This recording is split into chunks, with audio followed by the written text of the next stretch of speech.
You've reached Avery Silman, owner of Silman Ranch. I'm not available right now. If you're calling about an order, get in contact with Sanford Williard. He'll take care of you. Otherwise, leave a message, and I'll get back to you when I can.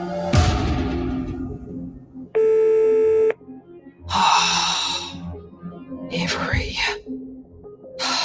You stubborn. Why aren't you picking up the phone or answering my text? I swear if you don't... Okay, look. I know how hard that had to be to hear. And I know you. You're stewing right now, running every scenario in your head, already deciding how this is gonna end. But it's over. It's done. I never meant for this to spiral like this, Avery. I thought it'd be simple. You talk to him, get some answers, and come home. But I underestimated him. I didn't think he was that dangerous. I was wrong. But I'm okay now, I promise.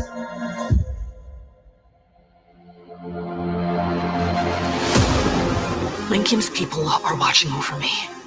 Watching over your niece. Darren will never set foot in a Projexis building again. He won't touch me again. So stop. Please, Avery. Just stop. I know you. I know what you're thinking, what you're about to do. But I'm begging you, don't take this any further. Yes, he put his hands on me. Yes, he crossed that line. But I survived. We survived. And I will not lose my only brother over this. Call me. Call me now. We found Jasmine. She's alive. And that has to be enough. Please, Avery, let this go. Let the universe deal with that son of a bitch, Darren Fontano.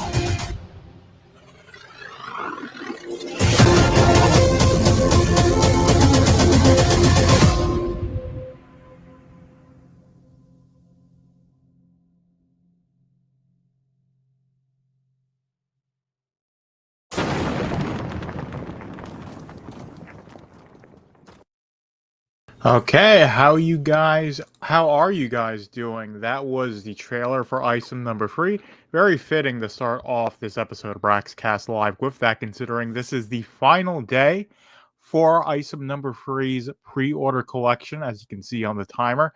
A little under 6 hours left on the countdown. Hail to Garfield. Nice to see you in the chat. So, of course, $649,000, 11,000 books sold so far. So, we get a Hail Mary. We might be able to get to that 750K milestone. But we'll see what happens regardless.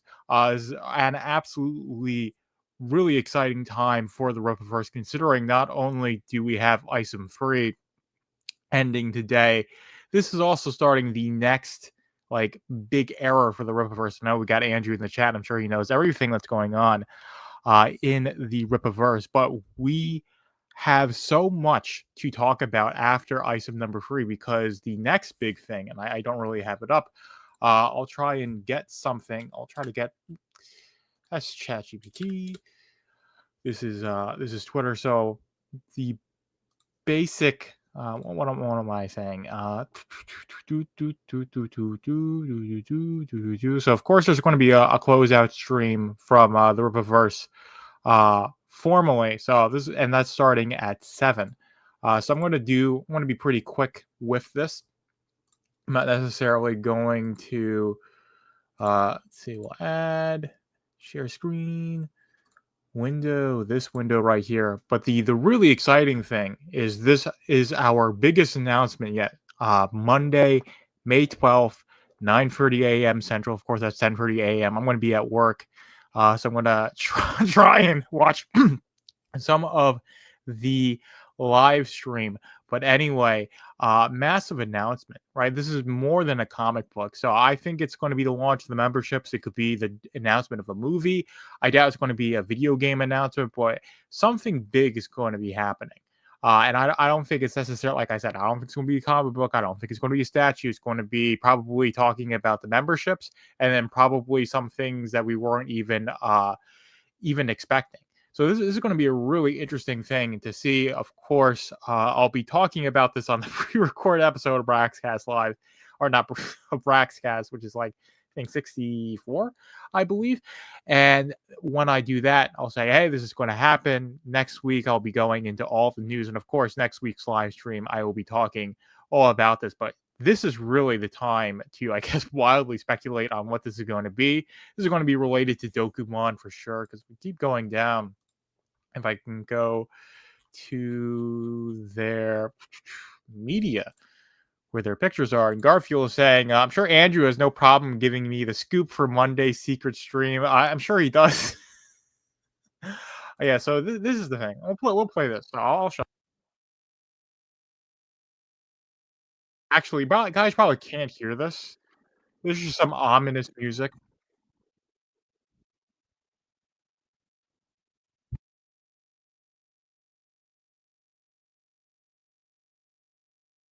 Yeah, that's really it. But what I want to get at, it's announcing redacted, very informative.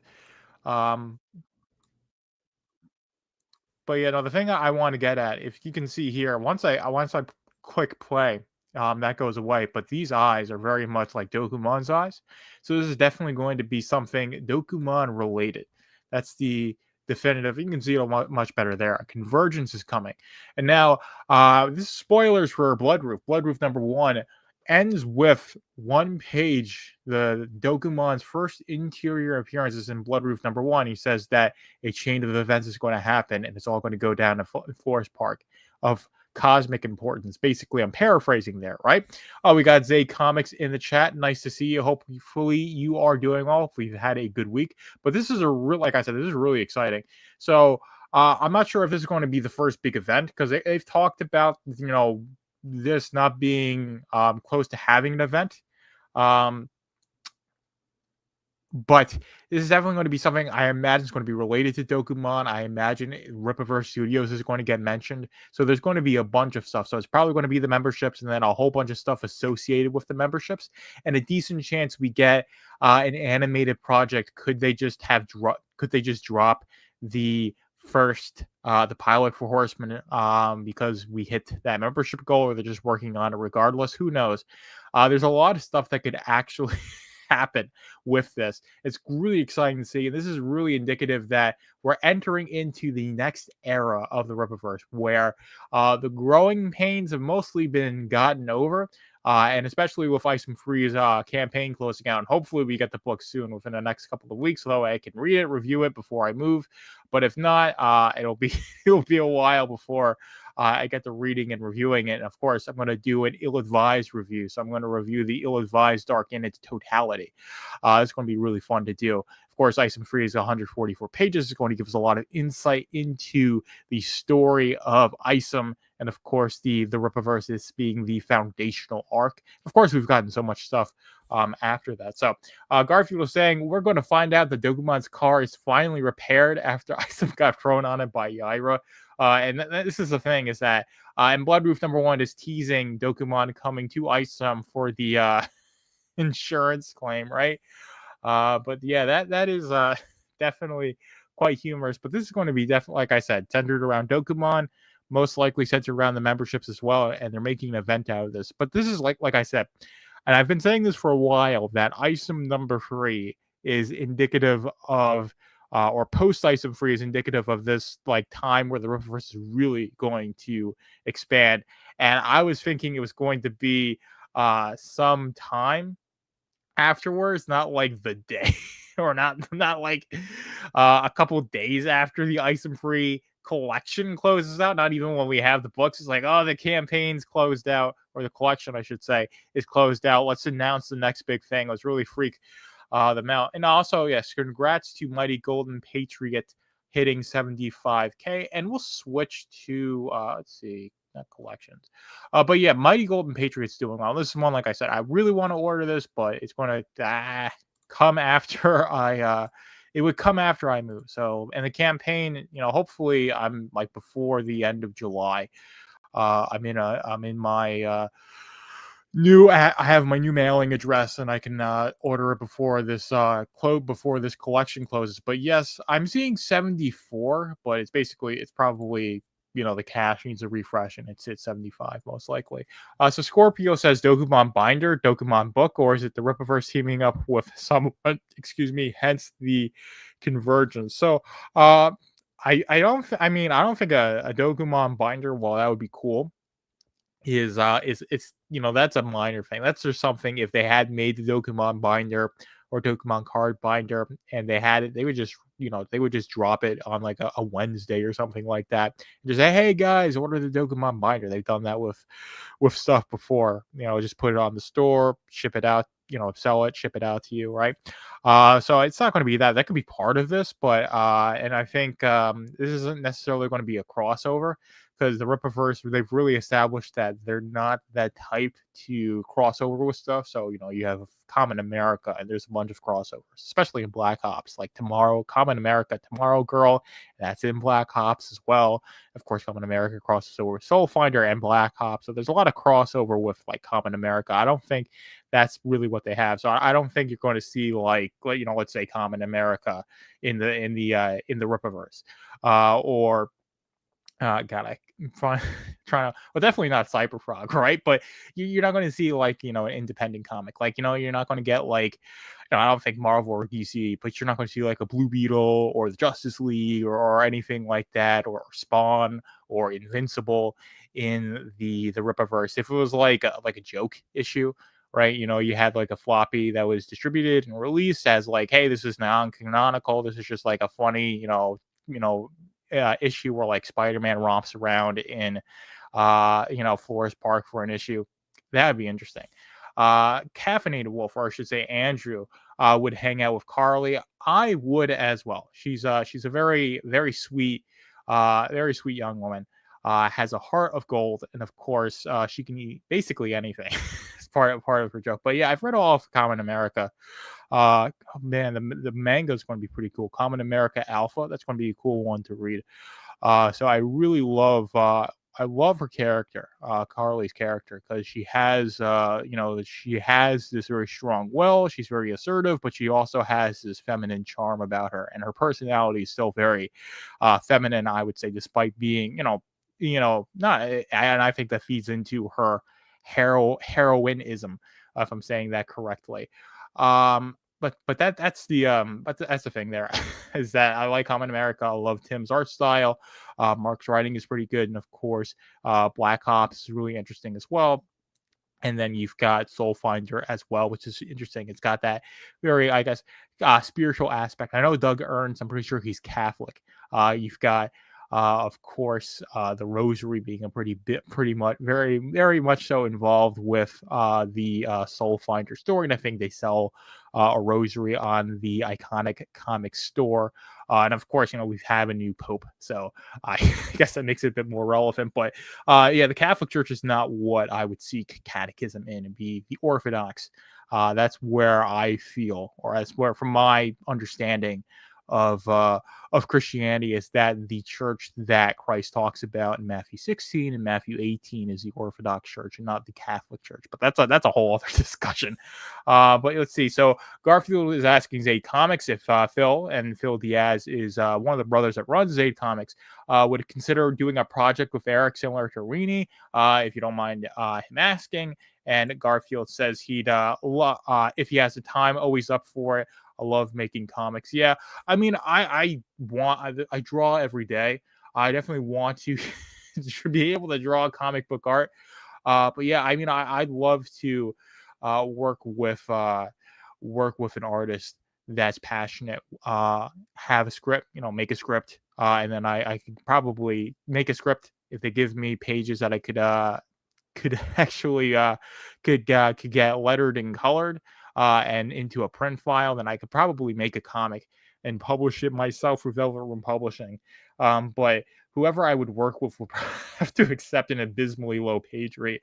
So I'm just not really in that position to do so. But that is really cool to hear. So hopefully, Eric gets out the flip phone and gets into contact with Zay Comics, and they can do, maybe a cover, maybe a short story. I got a comment when I did the crossover episode. I believe that was last week's episode, because it was a bit of a slow week, and this is going to be like a week with high amounts of anticipation, right? Because we're waiting with bated breath for whatever this big announcement on Monday is, this live stream where we're just going to find out at 10:30 Eastern, 9:30 Central, what the Rippaverse is doing next. And I absolutely love that after the Isom Free collection closes out, it is hit the ground running. We are not slowing down the momentum at all. We are going to tell you guys what's happening next with the Rippaverse, and that's going to be a really, really cool thing to see. And like I said, I'm hoping that we get the overhauled membership system. That's one of the things, and I hope with the launch of that, it leads to a slew of other really cool stuff.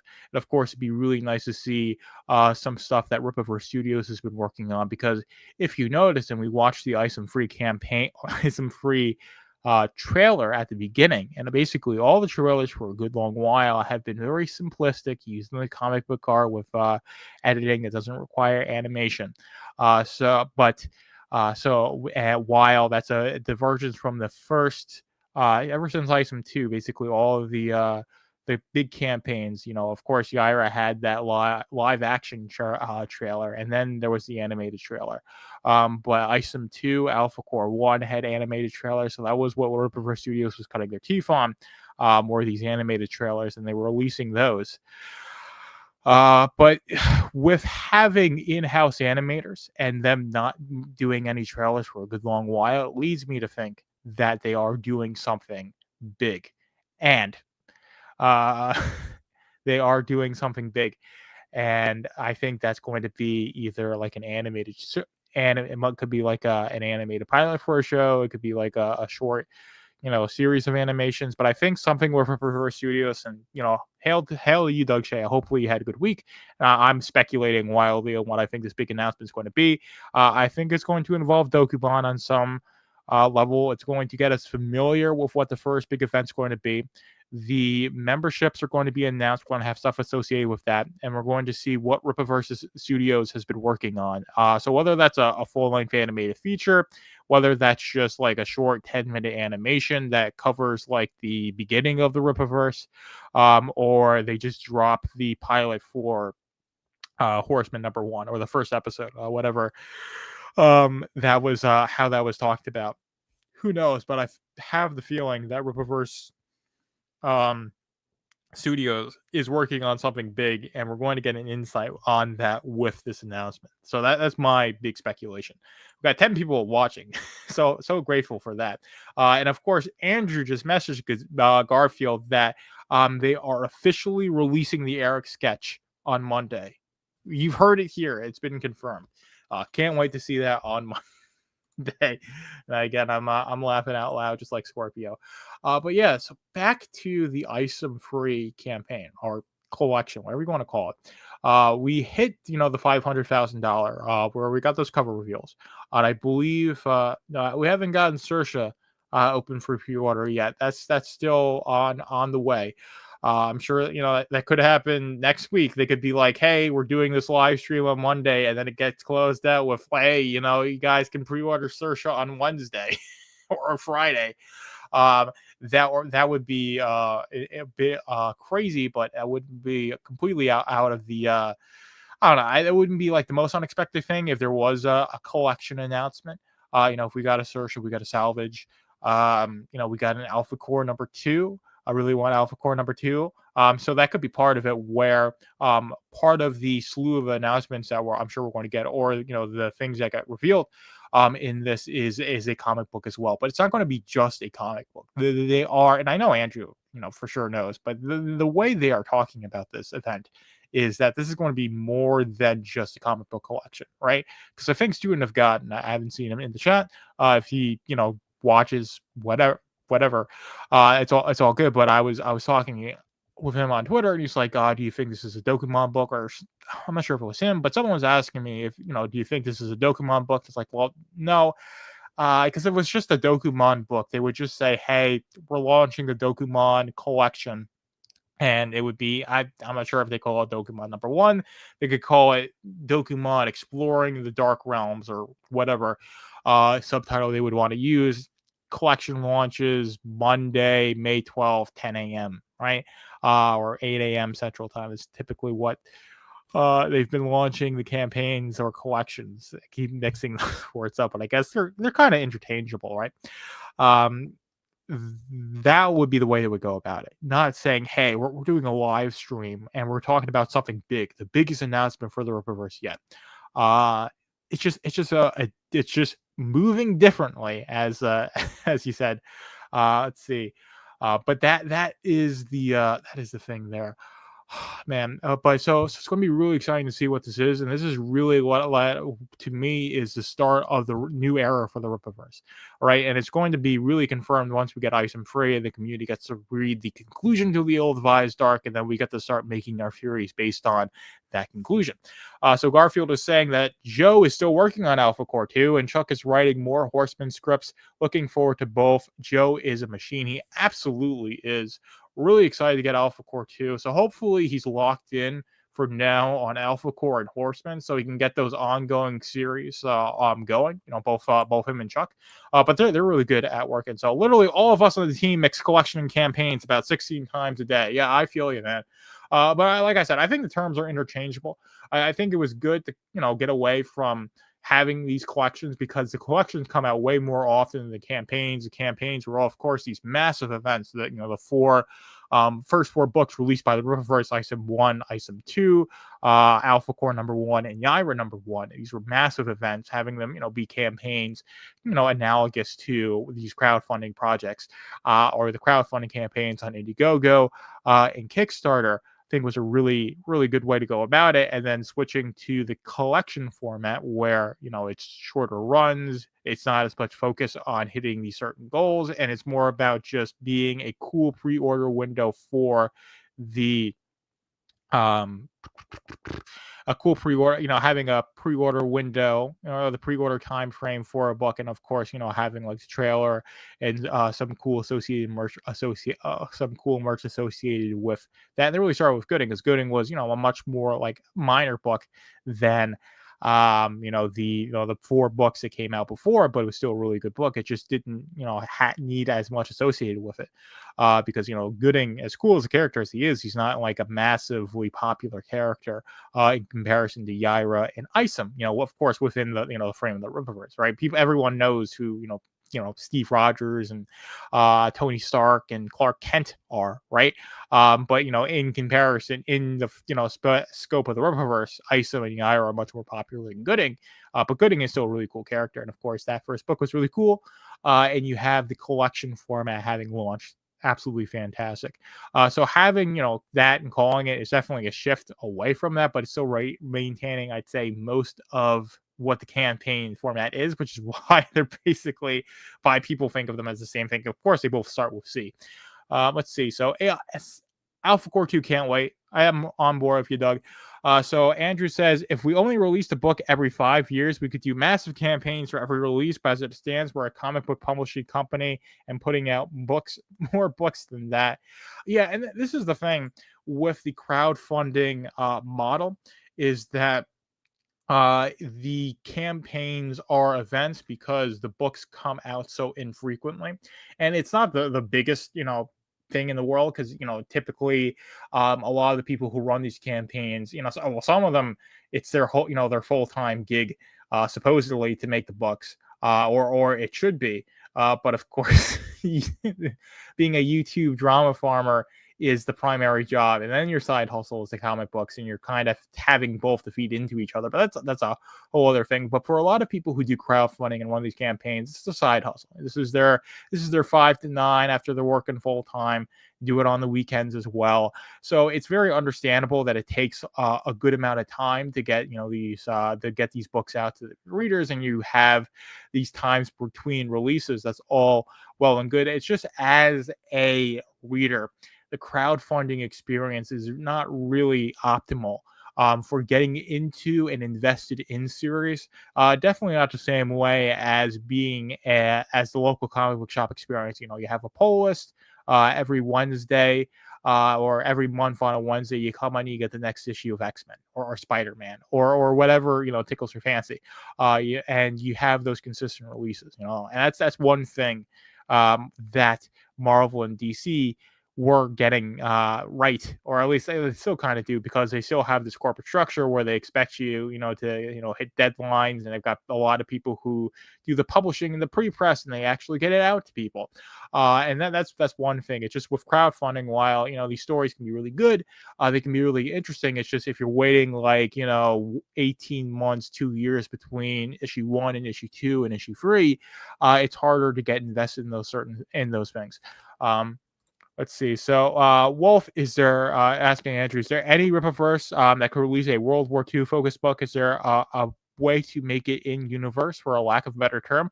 I certainly think you can do historical pieces. You can have World War II, World War One pieces, World War One stories within the Rippaverse. Definitely with a character like Yaira, because she's been on Earth since probably the Middle Ages, medieval time, maybe even late antiquity. Don't know exactly when.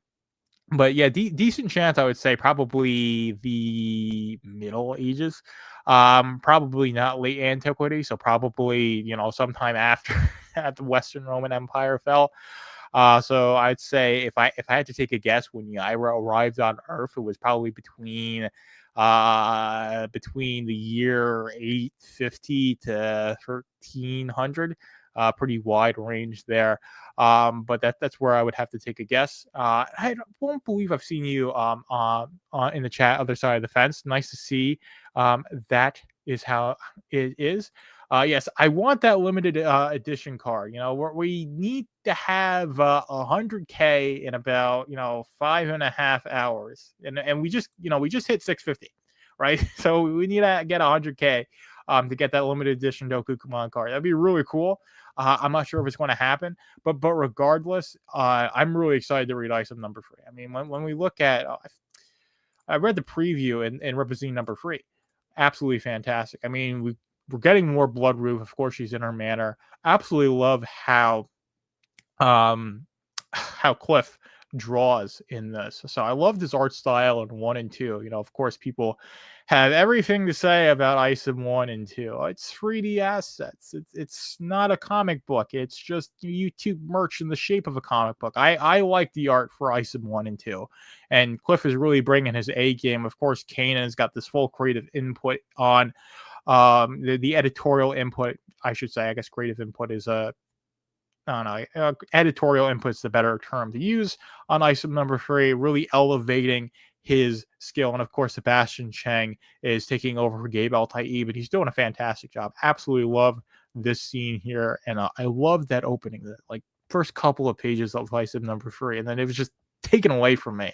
Didn't have the full book. Man, that's what you love. But I think I'm a little bit behind. I don't know. Let's see. So, let's see. The whole time I feel like the Rippaverse put the horse before the cart.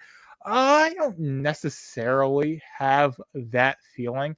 Let's see. I don't think necessarily have that feeling. I think this is the point where they're getting things off the ground. If you have anything specifically that you feel like where they're messing up or they're going about things too quickly, that's perfectly valid. But for me, I think they had a massive success with Isom 1 and 2, and they really used that to build this very fantastic foundation, and now they're really using it to build a lot of really cool content, because the end goal for the Rippaverse that Eric has, and he's spoken about this, he wants to turn Rippaverse into a media powerhouse, and that media powerhouse gets its, I guess, power from the comics. So having all of these comics that can, stand on their own as good entertainment, and then also be adapted into movies, shows, and video games as well. I think that's the end goal, and that's where he wants to get, being able to fund. I mean, even if you do a game that's on the level of Hellblade, I feel like that's where he's going to feel like he's made it. That's where I'll feel like if the Rippaverse made it, if it's a wholly independent project and it's something like Hellblade, like that double A space where Rippaverse can publish that. So you can have like Rippaverse Studios have its gaming division, and then it's just published by Rippaverse. So let's see. I think there are people who aren't used to what a comic book publishing company looks like, and that's okay. Let's see. I predicted all of this. Okay, so I'm sure what exactly you predicted. But we'll see what happens exactly. So crowdfunding in the indie comic space is already damaged. Comicsgate is not fulfilling projects, has people walking away from it. This is honestly one of the things that I agree with. Some of the most prominent names, like I backed, I don't know, Gemshock years ago. I still haven't gotten it. Same thing with Rainbow the Brute. Same thing with Cyberfrog. And while I'd say most people are really good at keeping their backers updated, getting projects out to people, a lot of people have been burned by the crowdfunding scene. And you've got this idea that the crowdfunding, crowdfunding comics, it's not buying a comic book. It's more or less you're an investor. And then if the investment goes well, you get your perk, which is the comic book, as like a pat on the back, like, thanks for being an investor. And it's not the customer experience that is optimal, and it's not the one that people are used to for basically the entire history of buying comic books, right? Starting off with buying it at newsstands, then you had the local comic book shop starting in like the late 70s, early 80s, really popping off by, late 70s, early 80s, and then late 80s, early 90s was the peak of the comic book shop. And then, of course, the industry went on decline starting in like the mid to late 90s. And then it's basically been downhill ever since. But anyway, you go into the store or you go to the newsstand, drugstore, whatever, you see the book that you like, you buy it, and then that's it. Whereas with crowdfunding, it's, you back it, you're paying a lot much higher premium because this, a small, usually, not really a company. It's just a couple of people who are trying to make a book. Not only are you paying for the production of the book, you're paying for the production of a book that has a much smaller print run. You're trying to anticipate the costs of what the print run is going to be. So you're paying much more for per page than you would be with typical floppies. And while that's understandable for a specific portion, there are going to be people who are going to be okay with the crowdfunding model and being investors in that and having that mindset. It's just it's going to be a niche because there's only a certain amount of people who are going to tolerate that, and you're turning off people from that. There are people like, hey, I gave you my good faith, I tried, but you're clearly not doing what you need to be doing to be productive and to actually execute on making the comic book. And then you walk away, and you either walk away from it entirely, or you go to just reading manga or reading back issues and older collections from comic books, or maybe you buy books from the Rippaverse because they actually seem to be getting the books out in a timely manner and actually releasing content like a comic book publishing company should. Oh my god. Let's see. Old indie companies used to do crowdfunding with a mail list before the internet. I'm not exactly, I'm born in 98. So I mean that could be the case. I don't think that is something that is necessarily the same thing. I know there's always been an indie comic book scene for a long time, but it's definitely, a completely different beast than what we have today with the online scene. So I don't think those are necessarily analogous. And even so, my point still stands is that the people who are willing to do stuff like that, crowdfunding, is going to be less than people who just want to buy the book. And this is, something with the Ripverse is that even with the, collection format, even though the pre-orders are done in a pretty timely manner, there are people who do not want to buy Ripverse books because they want to pay for shipping at all, right? Because if your experience is going to the local comic book shop and just buying the book, you don't have to pay for shipping. And of course, a lot of times if you're buying floppies, you're paying less than $10 an issue. Although, of course, you're getting more of a page count. I think, the shortest Rippaverse book's like 56 pages.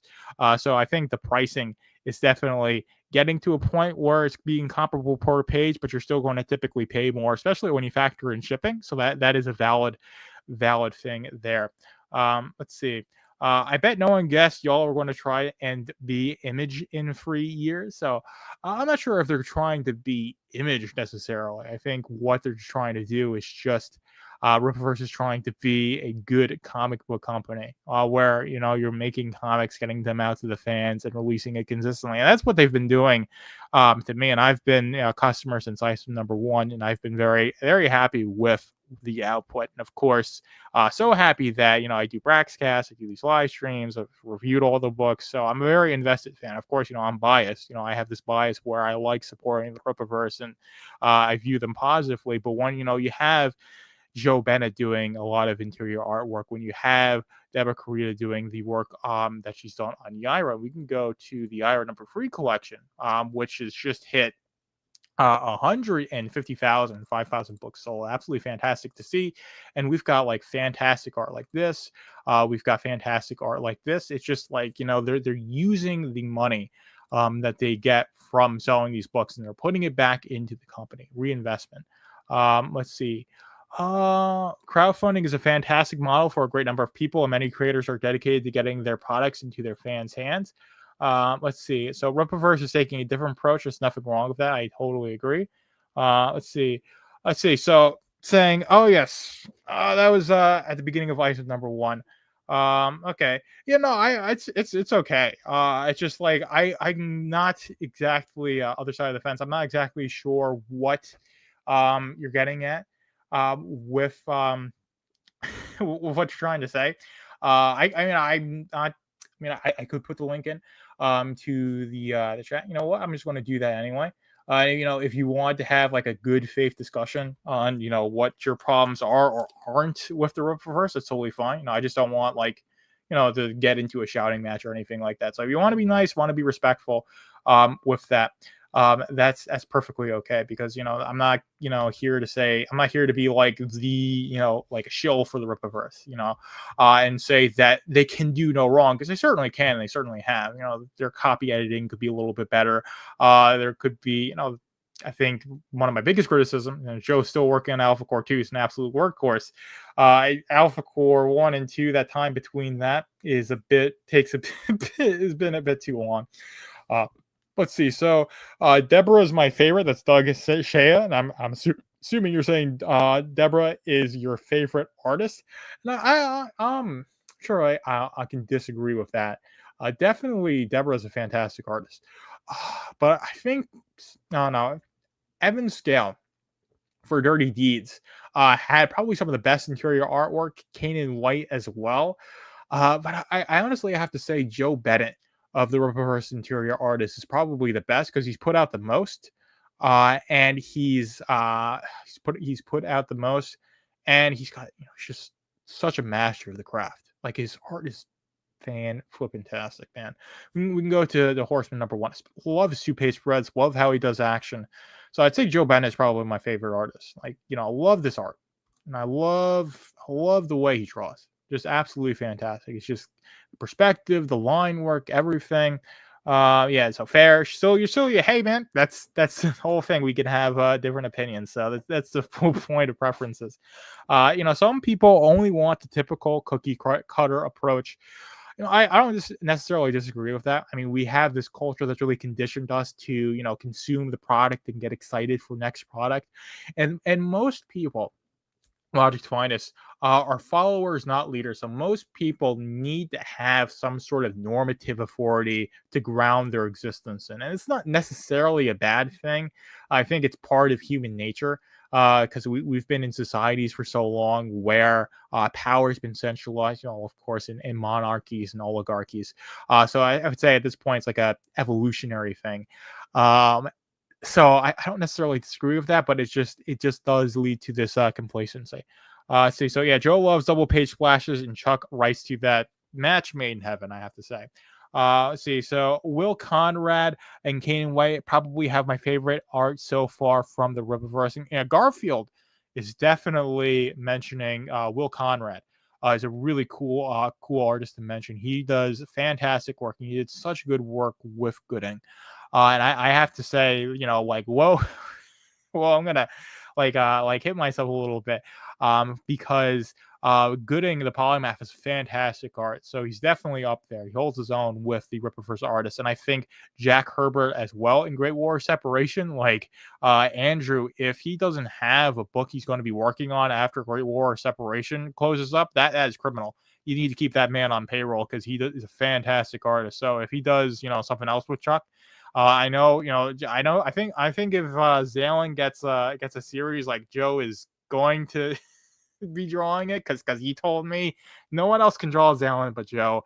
No one else is drawing Alpha Core or Horseman but Joe. So he's got those 3 on lock. But I would love to see Jack Herbert do something else. I think a young Isom series would be really cool. Of course, you could do I guess a young Isom series jumps out to me. There's of course the SSWL. There's so many things you could do with the Rippaverse with what we have so far. Let's see. So if you want to get Joker going, talk about the Roman Empire. Oh man, I love the Roman Empire, but we never talk about the Roman monarchy or the Roman Republic nearly enough. I'm not the most well studied on this, but of course, we know that the Romans are their origin comes from the Italian peninsula. They were the Italics, and you have them conquer Rome. There were these collection of villages, became a monarchy, and they dominate the Etruscans, and then they take over the Italian peninsula, and then eventually they take over. They start taking over North Africa. They start expanding into Spain, and of course, they get Egypt. Of course, Egypt for a long time had been very Hellenized, so it came like part and parcel with taking over the Greek Isles, the Greek archipelago, and then. Julius Caesar was really the big one in terms of securing Gaul and visiting Britain. That's where I think that's where apple cider was introduced to the continent, was when Julius Caesar visited Britain. But yeah, that's a really interesting thing. The Gallic Wars was a really massive turning point for the Roman Empire, because securing that much of Europe is just what really allowed Augustus to expand the Roman Empire, establish and expand the Roman Empire. Then, of course, until like 170 AD with the death of Trajan is when the Roman Empire was at its territorial peak. But yes, I could go on about this all day. But yes, that is how you get me going. If you ask me about the Roman Empire, you ask me about history, especially now, if you ask me about like theology. We could talk about theology so much, especially the gospel, and that's one of the things that brought me to the Christian faith, is looking into the history of the Roman Empire.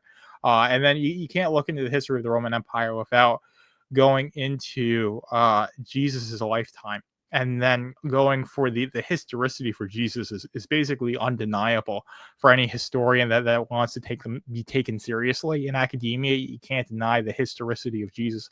A lot of the skeptics would love that to not be the case, but I mean, with Josephus and Suetonius and Tacitus and the Pontius Pilate inscription, and of course all the archaeological evidence that confirms the New Testament as well, it's undeniable to deny the fact that Jesus of Nazareth was a real person who preached during that time and had miracles ascribed to him, and of course had the resurrection account ascribed to him.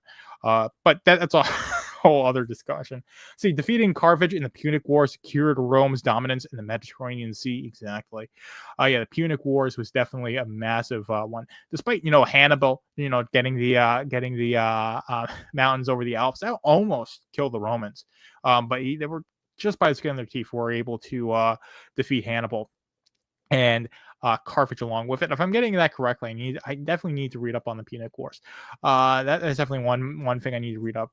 Let's see, but we're going to go back into the comments. So we're going to go with Andrew saying, Will Conrad and Jack Herbert are both ridiculously good. Their work is super clean. I can't remember the last time any of us had notes beyond great work. Thanks for turning your work on time.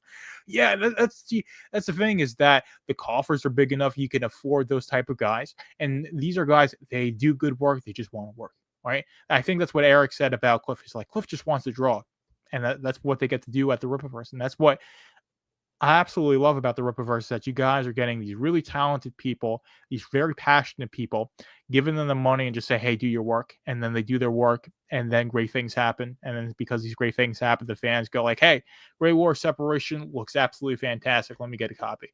Gooding looks absolutely fantastic. Alfcore looks fantastic. Let me get a copy. And then, hundreds and hundreds of people are buying copies. And then all of that money means that you got more money to pay these artists, to keep paying the artists you currently have, and then get new artists on board as well. Michael Montagne. I'd say he stands up with Jack Herbert, with all these vets in the comic book industry, and he was through the Isom 2 fan art contest. So I think I know that you guys are really having the great mindset with getting the creatives on board. But we're going on to Logic's finest again. Rippaverse success has exposed many of the deficiencies of the crowdfunding model, not an attack, just observations. Reflexively, people are being hypocritical or hypercritical and hypocritical towards Rippaverse.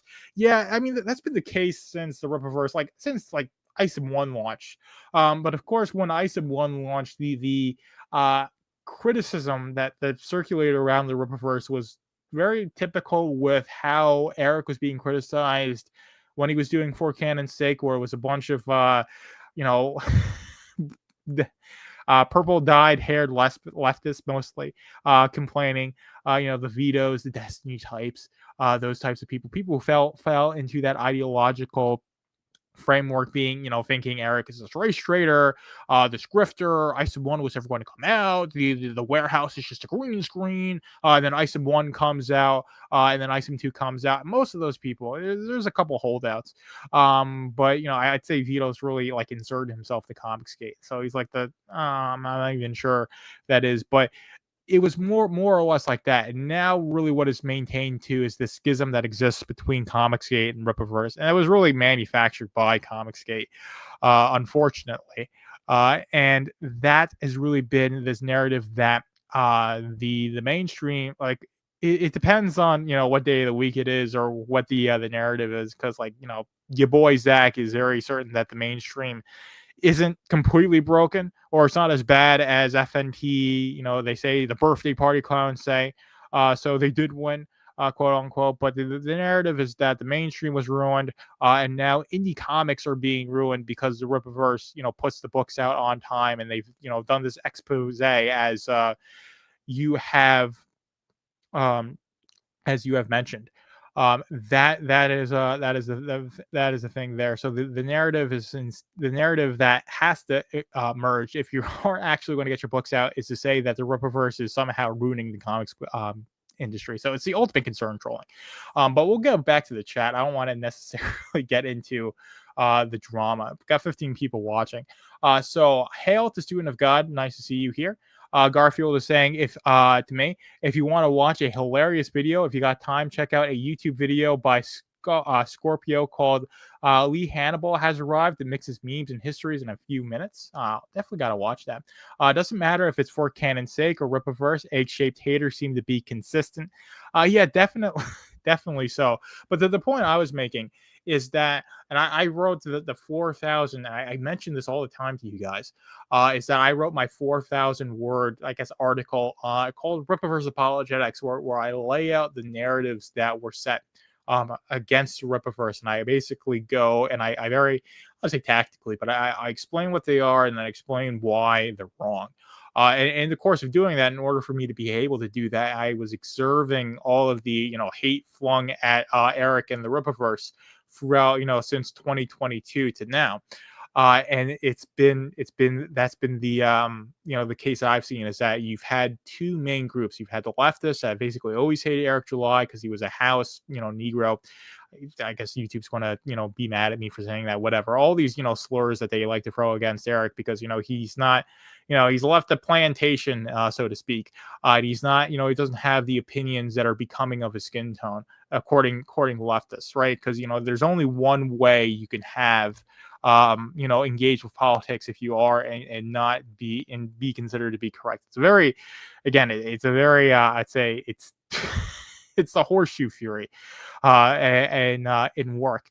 And that was the first big group, and that was the group that drove the initial wave of hate against the Rippaverse. And then you had the second one, where people who were in the indie comic scene really created the schism against Eric because the productivity and the fantastic work the Rippaverse has done has really, like, I think what Logic was getting into, really expose the issues with crowdfunding comics as a platform, which why they have to say, well, Eric is attacking crowdfunding comics and the Rippaverse hates crowdfunded comics and they're ruining the indie comic book scene because, Eric is just a grifter selling his YouTube merch. And that's the narrative that has really developed since 2023 when that, Night Letter was released, quote unquote.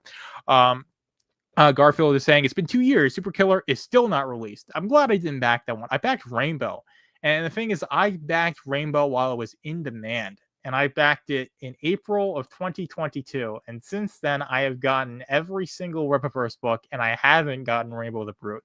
So the only conclusion that I'm supposed to come to is that Ethan Van Sciver is hard at work making Rainbow the Brute. It's going to be the best comic book ever made, and Eric July is defrauding me. Right? That's the conclusion they want me to come to, where as like I live in reality, and I'm like, the Rippaverse is actually taking their customers seriously and respecting them.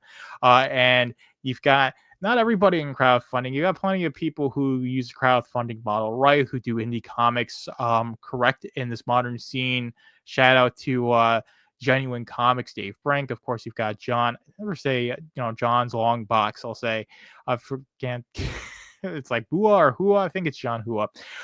He does great work with Heroic Tales. Definitely need to get Heroic Tales too. And you've got a whole bunch of other people in the indie comic book scene. So it's not just Comicsgate and those people that are in the inner circle of Comicsgate that are just the crowdfunding scene. That definitely is not the case. You got people who aren't drama farmers, people who actually care about comic books, and people who get stuff out in a timely manner, especially considering that, like I said, they're doing this as side hustles. Their side hustles, 5 to 9 on the weekends. So I am definitely willing to give a lot more grace and understand why these things take a lot longer. And you got just calling insane with the Pumpkin Print. She does good work as well.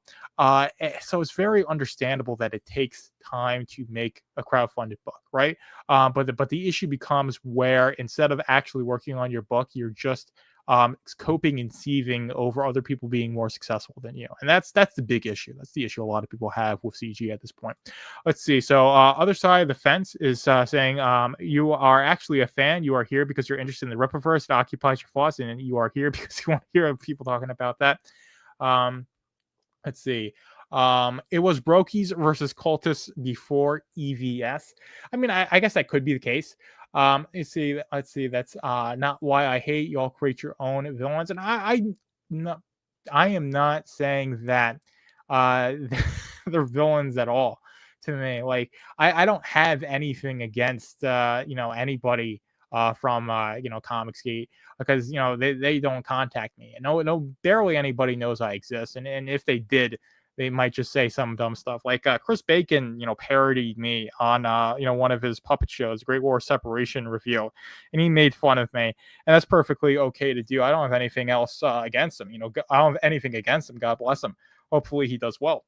So I don't have this idea that I have villains, because my greatest ally and my only enemy is myself. And that's the mindset that I have. So, for me personally, and I can't speak for anybody else, but I don't view these people that are very critical of the Rippaverse as my enemies. Of course, there are, people who do not like the comic book company that I like, and at the end of the day, they're entitled to those opinions. But I disagree with them. That's why I wrote Rippaverse Apologetics. You can read my piece if you want to know why I think the biggest narratives surrounding the Rippaverse are incorrect, and you can extrapolate those out to stuff like the Blood Roof misprinting controversy, quote unquote misprinting, all those other sorts of things. But it's not like the fact that someone calls me a repetard and I'm going to like crawl into the corner and cry my eyes out and lament the fact that I have villains. I'm a bit too mature for that, or maybe not mature, but my mindset is not there.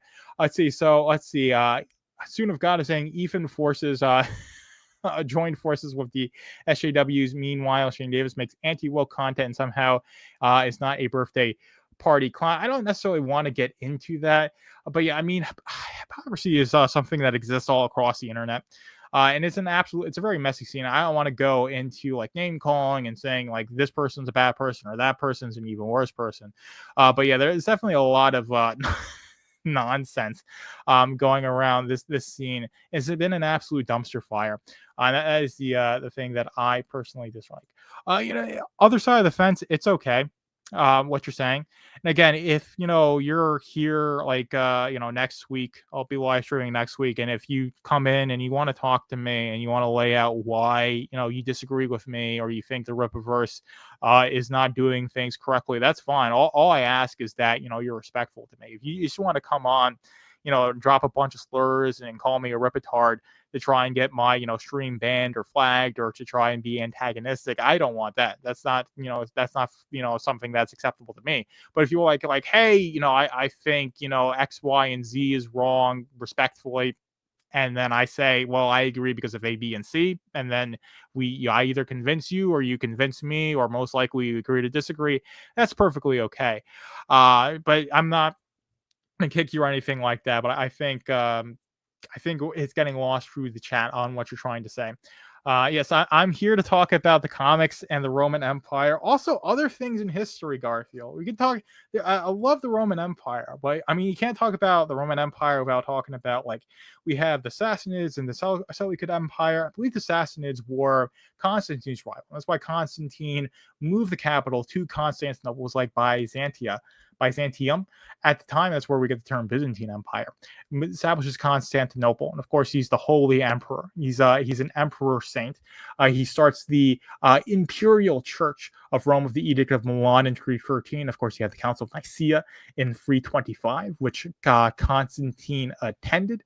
Very, very foundational to Christian history. That's where the early church really begins its main those 7 ecumenical councils that really established the doctrine of the ancient church, which is what I'd say the Orthodox Church preserves today. It's what the Catholic Church says they preserve today, but of course they've got 10 centuries of these theological innovations that they've made.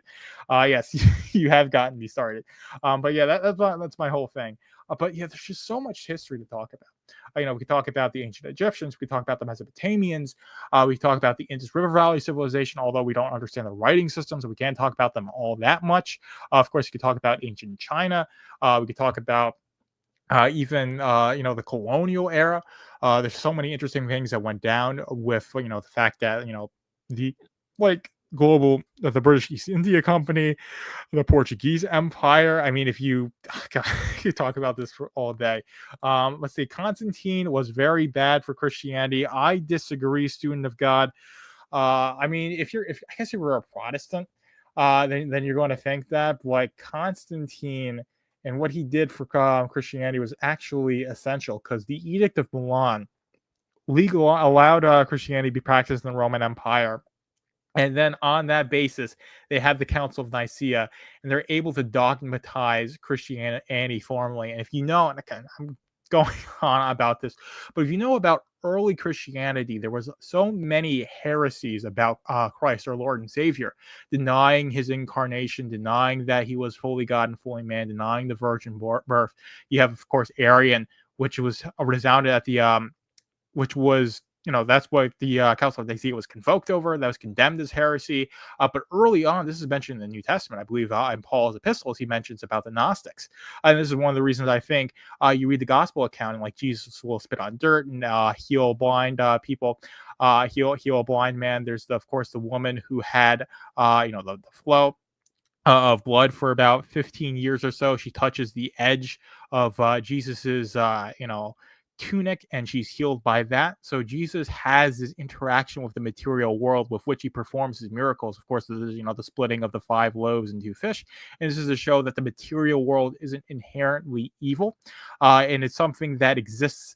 It's meant to exist in tandem with the supernatural, where the Gnostics have this view that the material world was created by an evil God, and you have a good God that's going to liberate us from this evil material world into the spiritual heaven. It comes, it's a Platonic view with this idea of world of forms.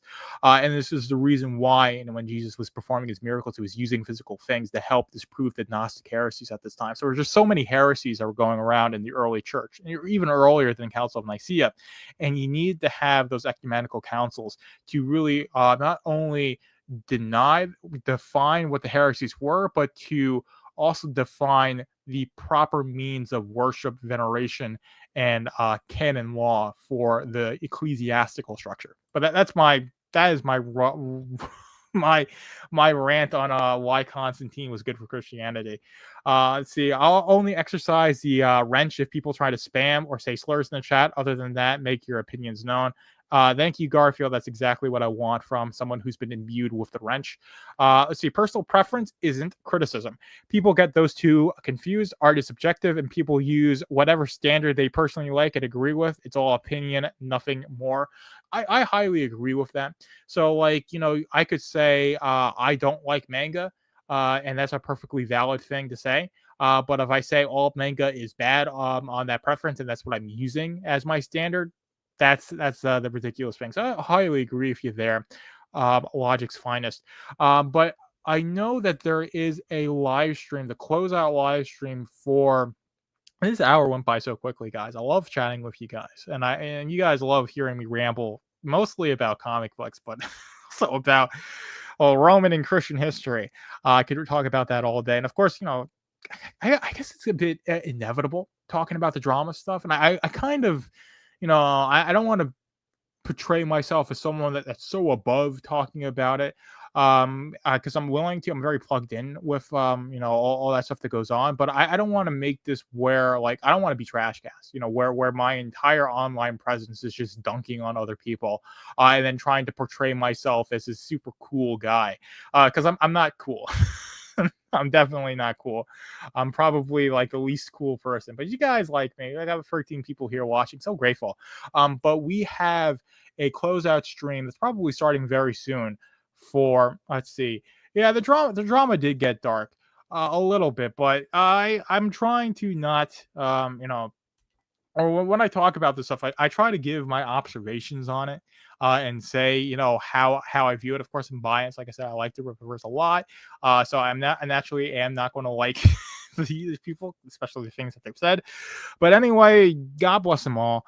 Hopefully, Comicsgate gets their books out. Hopefully, Rippaverse keeps doing what they're doing. And hopefully, you guys really enjoyed this live stream. It's absolutely fantastic. We even if we had, some stuff that we're getting into. But I think I'm going to end it here unless you guys got anything else. Let's see.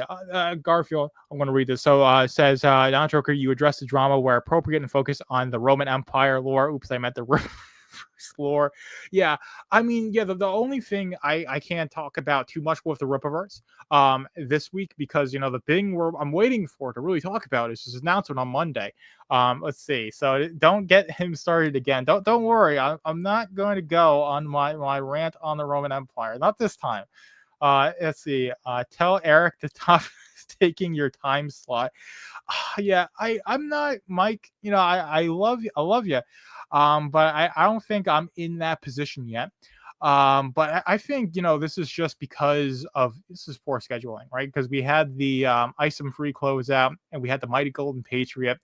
So, while this is my time slot, he's perfectly entitled to stream whenever he wants to. But I am, let's see, yes. GBA has to stop mentioning the Roman Empire. Let's all talk about. I should just rename this to Roman Empire Cast, right? Because that's what I'll talk about. But anyway, I'm going to end this here. Let's see. Agrippa as admiral thoughts. Which Agrippa? Again, there's so many Agrippas you're talking about. But I'm going to have to like tell me the specific Agrippa, and I'll have to read up. But if I had to choose, like, I guess my my legion, to whoever I would want to lead my legion, I would say Marcus Aurelius would be my legion leader. That would be regardless. Probably Marcus and Augustus if I had to pick military commanders, like Marcus, Augustus, and Julius, I should say. Definitely need to read the Gallic Wars. Again, I know a decent amount about the Roman Empire, but not nearly enough. So that way I need to read more, so that way whenever I talk your ear off about the Roman Empire, I can even talk about stuff that's even more eccentric. But anyways, I'm going to end it here. You guys go to the Rippaverse YouTube channel, watch the Isom free closeout stream. I might be there, but you guys have a fantastic weekend. God bless you all. We're ending it now.